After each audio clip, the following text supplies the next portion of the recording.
Hi friends, welcome to my channel Trend R V. ఈరోజు మనం 5G network అంటే ఏంటి అనే దాని గురించి తెలుసుకుందాం. 1982 అంటే 1982లో ప్రపంచంలో మొదటిసారి 1G సిస్టమ్ వచ్చింది. అంటే ఇప్పుడు మనకి 4G, 5G ఎలా ఉన్నాయో అప్పట్లో ఫస్ట్ 1G వచ్చింది. 1Gలో మనం కేవలం ఓన్లీ వాయిస్ కాల్స్ మాత్రమే చేయగలిగేవాళ్ళం. తర్వాత 1992 ఆ టైంలో 2G టెక్నాలజీ వచ్చింది. దీంతో ఏంటంటే, మనం వాయిస్ కాల్‌తో పాటుగా ఎస్ఎంఎస్ మెసేజెస్ పంపే ఆప్షన్ కూడా ఉండేది. 2000 వచ్చేసరికి ప్రపంచం మొత్తం 3G వాడడం మొదలుపెట్టింది. 3Gతో మనం కాల్స్ చేయొచ్చు, మెసేజెస్ పంపొచ్చు. అలాగే ఫోటోస్, వీడియోస్ లాంటి మల్టీమీడియా ఫైల్స్ కూడా ట్రాన్స్‌ఫర్ చేయగలిగేవాళ్ళం. ట్రాన్స్‌ఫర్ అంటే సెండ్ చేసేవాళ్ళం. 2010 వచ్చేసరికి ప్రపంచం అంతా 4Gకి షిఫ్ట్ అయిపోయింది. 4G వచ్చిన తర్వాత మనం వీడియో కాల్స్ ద్వారా మాట్లాడడం, మొబైల్‌లో కెమెరా ఆన్ చేసి మన ఫేస్, మన ఇన్ఫర్మేషన్ అన్నీ లైవ్‌లో కనిపించడం, లేదా డేటా ట్రాన్స్‌ఫర్ చేయడం ఇవన్నీ చేసేవాళ్ళం మనం. ఇప్పుడు 2021 తర్వాత వరల్డ్‌లో కొన్ని దేశాలు 5G టెక్నాలజీని యూజ్ చేయడం స్టార్ట్ చేశాయి. ఇప్పుడు మనం ఇంట్లో కూర్చొనే మన మొబైల్ ఫోన్‌తో కార్‌ని డ్రైవ్ చేయొచ్చు. 1000 కిలోమీటర్స్ దూరంలో ఉన్న మన ఇంటి లైట్‌ని మన మొబైల్ కమాండ్‌తో ఆన్ చేయొచ్చు, ఆఫ్ చేయొచ్చు. అలాగే ఏసీని కూడా ఆన్ చేయొచ్చు, ఆఫ్ చేయొచ్చు. సూపర్బ్ టెక్నాలజీ కదా 5G. అసలు 5G అనేది ఎలా వర్క్ అవుతుంది? మనం ఈ మధ్య చాలా సార్లు వినేదేంటంటే 5G వల్ల ప్రపంచం మొత్తం మారిపోతుంది అని అంటున్నారు గదా! ఇవన్నీ అర్థం కావాలంటే ముందు మనకి ఒక విషయం తెలవాలి. మొబైల్ నెట్వర్క్ అసలు ఎలా పనిచేస్తుంది? మనం ఎవరికైనా ఫోన్ చేసినప్పుడు, లేదా డేటా ట్రాన్స్‌ఫర్ చేసినప్పుడు, ఆ డేటా అసలు ఎలా ట్రావెల్ చేస్తుందో తెలుసా? మన ఇంటి పైన మన రూఫ్స్ ఉంటాయి గదా! ఇంటి పైకప్పులు. పెద్ద పెద్ద బిల్డింగ్స్ పైన మొబైల్ టవర్లు చూస్తూనే ఉంటాం గదా! అవి ఎలా పనిచేస్తాయో తెలుసా మీకు? మొబైల్ టవర్ పనేంటంటే, మన ఫోన్ నుండి వచ్చే సిగ్నల్‌ని సెండ్ చేయడం, రిసీవ్ చేసుకోవటం. ఫస్ట్ మన మొబైల్ నుండి సిగ్నల్ టవర్‌కి వెళ్తుంది. ఆ తర్వాత ఆ డేటాని అన్ని చోట్లకి పంపే పని ఆ టవర్ కింద ఉండే పెద్ద పెద్ద ఫైబర్ ఆప్టికల్ కేబుల్స్ చేస్తాయి. అయితే ఈ టవర్ల లోపల పెద్ద పెద్ద ఆప్టికల్ ఫైబర్స్ కేబుల్స్ ఉంటాయి కదా! అవి డైరెక్ట్‌గా ఒక రీజినల్ మొబైల్ స్విచింగ్ సెంటర్‌కి కనెక్ట్ అయ్యి ఉంటాయి.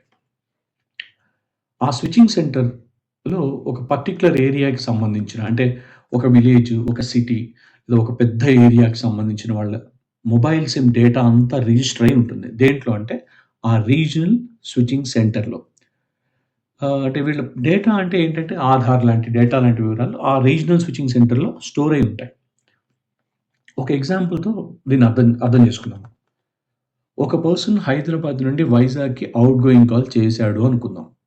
ఫస్ట్ హైదరాబాద్ పర్సన్ చేసిన కాల్ సిగ్నల్ అక్కడికి దగ్గరలో ఉన్న టవర్‌కి వెళ్తుంది. దాంట్లో నుండి ఆప్టికల్ ఫైబర్స్ ఆ సిగ్నల్‌ని హైదరాబాద్ రీజినల్ స్విచింగ్ సెంటర్‌కి పంపిస్తాయి. అక్కడి నుండి ఆ సిగ్నల్ వైజాగ్ రీజినల్ స్విచింగ్ సెంటర్‌కి ట్రాన్స్‌ఫర్ అయిపోద్ది. అక్కడి నుండి ఎవరికైతే ఈ హైదరాబాద్ పర్సన్ కాల్ చేశాడో, ఆ వైజాగ్ పర్సన్‌కి దగ్గరలో ఉన్న టవర్‌కి సిగ్నల్ ఎళ్తుంది. అక్కడి నుండి ఆ వైజాగ్ పర్సన్ మొబైల్‌కి ఇన్‌కమింగ్ కాల్ ఒస్తది. అంటే ఒక కాల్ అయినా, డేటాని అయినా కనెక్ట్ అవ్వాలన్నా, ట్రాన్స్‌ఫర్ అవ్వాలన్నా చాలా పాయింట్స్ నుండి ట్రావెల్ చేయాలి. అయితే ఈ మొత్తం ప్రాసెస్‌లో 5G ఎలా పనిచేస్తుంది అన్నది తెలుసుకుందాం. ఎందుకంటే మనం ఆల్రెడీ 4G యూజ్ చేస్తున్నాం. మరి 5G ఎందుకు 4G కంటే 5G ఎందుకు ఎక్కువ? ఎందుకంటే 4G కంటే 5G 100 రెట్లు ఎక్కువ స్పీడ్ ఇస్తుంది. లేటెన్సీ కూడా చాలా తక్కువగా ఉంటుంది. అంటే డేటాను రిసీవ్ చేయడానికి లేదా ట్రాన్స్‌ఫర్ చేయడానికి పట్టే టైం ఓన్లీ 1-10 మిల్లీ సెకండ్స్ మధ్య మాత్రమే ఉంటుంది. అసలు ఇది అంతా ఎలా జరుగుతుంది అనేది తెలుసుకుందాం. మన నెట్వర్క్‌ని 5Gకి అప్‌గ్రేడ్ చేయడానికి అంటే ఇప్పుడు 4Gలో ఉంది కదా! 5Gకి అప్‌గ్రేడ్ చేయడానికి సైంటిస్ట్‌లు మొత్తం 5 చేంజెస్ చేశారు. అందులో ఫస్ట్ చేంజ్ మొదటిది ఏంటి అంటే 5G నెట్వర్క్ మిల్లీమీటర్స్ వేవ్స్ మీద పనిచేస్తుంది. దీని ఫ్రీక్వెన్సీ 30 జీజీహెచ్ నుంచి 300 జీజీహెచ్ వరకు ఉంటది. అంటే ఇది చాలా ఎక్కువ ఫ్రీక్వెన్సీ ఉన్న రేడియో వేవ్స్ అన్నమాట. ప్రపంచంలో ఇంత హై ఫ్రీక్వెన్సీ వేవ్స్‌ని మొదటిసారి ఇంత పెద్ద స్థాయిలో ఉపయోగిస్తున్నారు. మనం గుర్తుంచుకోవాల్సిన విషయాలేంటంటే, ఏ వేవ్ ఫ్రీక్వెన్సీ ఎంత ఎక్కువగా ఉంటే, అంత ఎక్కువ డేటాని అంత స్పీడ్‌గా ట్రాన్స్‌ఫర్ చేయగలుగుతుంది. కానీ దీనికి ఒక చిన్న ఫాల్ట్ కూడా ఉంది. అంటే చంద్రుడికి మచ్చ అంటారు గదా! అట్లా ఒక చిన్న ఫాల్ట్ ఉంది దీంట్లో. ఏంటి అంటే, ఈ మిల్లీమీటర్ వేవ్స్ ఎక్కువ దూరం వరకు వెళ్ళలేవు. అంటే వాటి ఫిజికల్ రేంజ్ చాలా తక్కువ. మీకు ఎగ్జాంపుల్ చెప్తాను. మన ఇంట్లో వైఫై రౌటర్ ఉంటుంది. ఒక గదిలో ఉంటుంది ఆ వైఫై రౌటర్. సో, వాడు మనకి అంటే వైఫై ఇన్‌స్టాల్ చేసేవాడు ఏం చెప్తాడంటే, ఇక్కడి నుంచి 12 మీటర్స్ లేదా 20 మీటర్స్ రేంజ్‌లోనే మనకు ఆ వైఫై వస్తుంది. అపార్ట్‌మెంట్ కిందకో, మనం ఇంట్లోంచి రోడ్డు మీదకో వెళ్ళిపోతే ఇంక వైఫై కట్ అంటే దాని రేంజ్, దాని ఫిజికల్ రేంజ్ అంతవరకే. ఇలాగే ఈ 5జీ ఈ వేవ్ ఫ్రీక్వెన్సీస్ వాటికేంటంటే చిన్న ఫాల్ట్ ఎక్కడొస్తదంటే, ఈ మిల్లీమీటర్ వేవ్స్ మీద పనిచేస్తుంది కాబట్టి, ఆ మిల్లీమీటర్ వేవ్స్ ఎక్కువ దూరం వరకు వెళ్ళలేవు. వాటి ఫిజికల్ రేంజ్ తక్కువ. చాలా తక్కువ. ఈ ప్రాస్ హ్మ్. ఇది ఫస్ట్ చేంజ్ చేశారు. సైంటిస్ట్‌లు చేసిన మొదటి మార్పు లేదా చేంజ్ ఇది. సెకండ్ ఏంటంటే, మరి ఈ ప్రాబ్లమ్ ఉంది కాబట్టి, ఈ ప్రాబ్లమ్‌ని సరిచేయడానికి ప్రతి 250 మీటర్స్ దూరంలో ఒక చిన్న సెల్ టవర్ పెట్టాలి. ఏంటి ఈ 5జీ టెక్నాలజీ గనుక మనం ఇంప్లిమెంట్ చేసి, ఆ 5జీ టెక్నాలజీ కోసం చేయాల్సిందనమాట. ఎందుకంటే అది ఎక్కువ వేవ్ మిల్లీమీటర్ వేవ్స్ ఎక్కువ దూరం వెళ్ళలేవు కాబట్టి, అవి అవి క్యాచ్ చేయడానికి ప్రతి 250 మీటర్స్ అంటే ప్రతి 250 మీటర్లకి ఒక చిన్న సెల్ టవర్ పెట్టాలి. లేకపోతే ఇవి మిల్లీమీటర్ వేవ్ సిగ్నల్ రేంజ్‌ని ఈజీగా క్యాచ్ చేయలేవు. ఇక నంబర్ 3 నెట్వర్క్‌తో పాటు యూజర్‌లు గూడా ఎక్కువవుతారు. అంటే ఒక 5జీ నెట్వర్క్ రేపు ఇంప్లిమెంట్ అయింది. అయిన తర్వాత ఆ స్పీడ్ అది బావుంది కాబట్టి యూజర్స్ కూడా షిఫ్ట్ అవుతారు 5జీకి. అప్పుడు నెట్వర్క్ జామ్ కాకుండా ఎందుకంటే ట్రాఫిక్ ఎక్కువవుతుంది. ఎక్కువ యూజర్స్ వచ్చినప్పుడు ట్రాఫిక్ ఎక్కువ జామ్ అవుతుంది కాబట్టి, అప్పుడు నెట్వర్క్ జామ్ కాకుండా ఉండేందుకు టవర్‌లలో మాసివ్ మైమో యాంటెనాస్ అని ఉపయోగించారు. అంటే ఒకే టవర్‌లో 100కి పైగా, 100కి పైగా యాంటెనాస్ ఉండొచ్చు. అదే 4జీలో అయితే ఒక టవర్‌లో ఓన్లీ 10-12 యాంటెనాస్ మాత్రమే ఉంటాయి. కానీ 5జీలో ఒకే టవర్‌లో 100 యాంటెనాలు కూడా ఉంటాయి. నంబర్ 4 ఫోర్త్ చేంజ్, నాలుగో చేంజ్ ఏం చేశారు అంటే బీమ్ ఫార్మింగ్. ఇది ఎవరికి అంటే ఎవరైతే ఎక్కువగా డేటా ఉపయోగిస్తారో అంటే పెద్ద పెద్ద కంపెనీస్, ఇండస్ట్రీస్, ఆఫీసెస్ వాళ్ళకి మంచి సిగ్నల్ అందించడానికి బీమ్ ఫార్మింగ్ టెక్నాలజీని ఉపయోగిస్తారు దీంట్లో. అంటే బీమ్ ఫార్మింగ్ అంటే సిగ్నల్‌ని అన్ని వైపులా పంపకుండా డైరెక్ట్‌గా యూజర్ వైపే ఒక బీమ్ లాగా పంపిస్తారు. అంటే లైట్ ఫ్లాష్ లాగా కాదు. లేజర్ బీమ్ లాగా సిగ్నల్ నేరుగా డైరెక్ట్‌గా మీ దగ్గరికొస్తది. దాన్నే బీమ్ ఫార్మింగ్ అంటారు. అందుకే 5జీలో స్పీడ్ ఎక్కువ, లేటెన్సీ తక్కువ అండ్ కనెక్షన్ గూడా చాలా స్టేబుల్‌గా ఉంటది.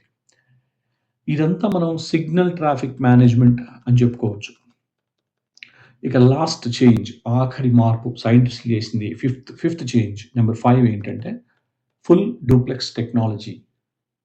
ఫుల్ డూప్లెక్స్ టెక్నాలజీ అంటే ఇప్పటి వరకు మనం యూజ్ చేస్తున్న నెట్వర్క్‌లలో టవర్‌లో ఉన్న రిసీవర్‌లు ఒక సమయంలో ఒకే పని మాత్రం చేయగలుగుతాయి. అంటే అయితే డేటాను రిసీవ్ చేసుకుంటాయి.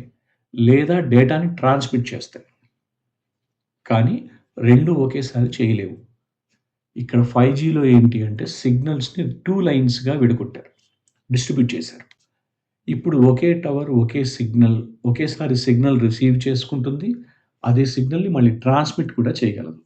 దీన్నే ఫుల్ డూప్లెక్స్ టెక్నాలజీ అంటారు. ఈ 5 చేంజెస్ వల్ల 5జీ, 4జీతో పోలిస్తే 100 రెట్లు ఎక్కువ ఫాస్ట్‌గా పనిచేస్తుంది. 5జీలో మూవీ ఎలా డౌన్‌లోడ్ అవుతుందో తెలుసా? ఫర్ ఎగ్జాంపుల్ మీరు ఒక మూవీ డౌన్‌లోడ్ చేయాలి అనుకుంటే, ఆ వెబ్‌సైట్‌కి వెళ్లి డౌన్‌లోడ్ బటన్ నొక్కగానే ఫస్ట్ మీ మొబైల్ నుండి సిగ్నల్ మీ దగ్గరలో ఉన్న టవర్‌కి వెళ్తది. అక్కడి నుండి ఆ సిగ్నల్ ప్రపంచమంతా స్ప్రెడ్ అయ్యి ఉన్న సముద్రం కింద ఉన్న ఆప్టికల్ ఫైబర్ కేబుల్స్ నుండి మూవీ ఉన్న సర్వర్ దగ్గరికి ట్రావెల్ అవుతుంది. ఆ సర్వర్ నుంచి డేటా మీ రీజినల్ స్విచ్చింగ్ సెంటర్‌కి రావడానికి పట్టే సమయం ఓన్లీ 1 మిల్లీ సెకండ్ మాత్రమే. ఇప్పుడు నేను చెప్పిన ప్రాసెస్ అంతా ఉంది చూసారా?